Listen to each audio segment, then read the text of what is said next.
We have the most medicated generation of children in human history, and our nation's Association of Pediatricians is trying to urge more medicating.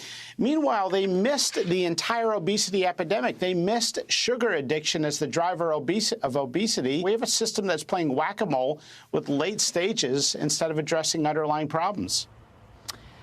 Jesse, is there anything else you'd like to share with the audience about what Dr. Makary was saying last night? Just that everything is about money now. Is that doctors just want to operate, they want to prescribe pills. They're not trying to prevent anything from happening. The sicker this country gets, the more profitable these companies are. Whether we're fat, whether we're depressed, pills, surgeries. They want to do tummy tucks for 6-year-olds. They want to do sex change ops for 6-year-olds. It's not like, oh, let's wait and see how this turns out, or if, maybe you're a little chunky, run some laps, eat some greens. No, let's do a $450,000 invasive surgery on a child. And they're saying that there's not going to be any repercussions to that.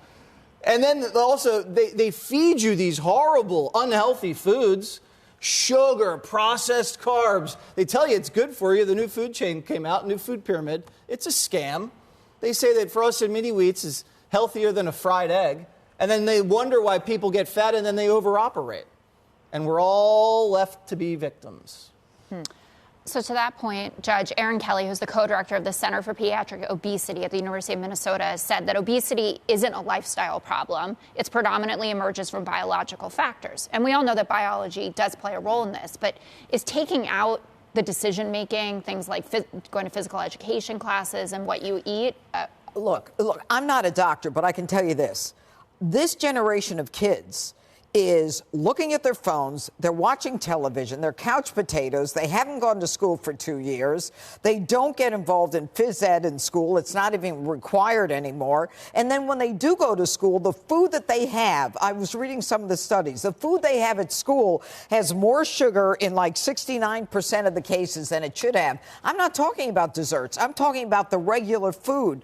And the amazing part of it is that even KFC and Campbell's Soup refuse to buy the same meats that the Department of Agriculture allows to be given to kids in school. So in addition to sugar addiction, you've got bad food being given to them, fast food, and then it's the quick fix generation. How dare you say to somebody, you know what, I'll give you, you can take Wegovy, whatever they're taking for to lose weight, with a needle. And does that mean now a 13-year-old girl who may be prone to anorexia is going to say, I really want to have this, I really want to get thin? The whole thing is out of control. It's like everything else that we do. Everybody wants to be beautiful. They want to be thin, or their version of beautiful, and the people in charge are not protecting them. We've got to just get them off their butts, get them outside, and then if there are biological issues, deal with those. Dana? Well, one of the things I was thinking about was when I went to the Reagan Defense Forum in California in December, I did a panel talking about readiness in our military. And one of the things that's happening at recruiting offices all across the country is, say that you're 18, you're graduating from high school, but you don't think you want to go to college, and the military might be for you. The percentage of people who cannot pass the physical fitness test is really high. And they've lowered standards a little bit, but they can't lower them anymore, because if they lower them anymore, then you could put somebody on the battlefield that isn't ready or isn't able, and then if they get hurt, of course, then, one, that's terrible for that person, and then that's a disabled person. You have to take care of them for the rest of their life, or they might die, or they might cause other people to die. It's a really big problem. I don't know the answer, but also saw that 22% of schools have no physical education at all. Just horrible. It's horrible. Whatever happened to Let's Move? Remember that? Let's Move, Michelle. Did that not stick? She did. She did what she could. Well, we should be moving a little bit more. It was their time to leave the White House. Greg. All right. Well, you know what? What the real danger is? The loss of jolly children. When I grew up, the fat kids were jolly. You know, you start surgically removing that fat, you're going to lose all those jolly kids. Look, I hate children. Everybody knows that.